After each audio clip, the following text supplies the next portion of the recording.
তিনি খুবজ রুটি খেতে পছন্দ করতেন, তিনি খাল ভিনেগার সিরকা খেতে পছন্দ করতেন, তিনি খাসির বাজুর গোশত সিনার গোশত খেতে পছন্দ করতেন। বিশ্বনবী লাউ খেতে পছন্দ করতেন। লাউ খান তো নাকি কোন স্বাদের লাউ?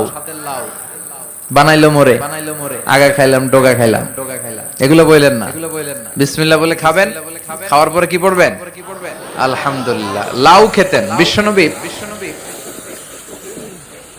মাশরুম খেতেন। মাশরুম চিনেন? এখন ইদানিং মাশরুমের স্যুপ পাওয়া যায়, এটা চোখের জন্য বেশ ভালো। মাশরুম খেতেন, শশা খেতেন, তরমুজ খেতেন, কালিজিরা খেতেন, আজোয়া নামে একটা খেজুর খেতেন স্পেশাল। বিশ্বনবী বলেন মদিনার আজোয়া খেজুর যদি কেউ প্রতিদিন সকালে 7টা খায়, ওই দিন কোন সাপে কামড় দিল বিষে ধরবে না, ব্ল্যাক ম্যাজিক করলে ক্ষতি হবে না, জিন পরীর জাদু টোনায় তো কাজই হবে না।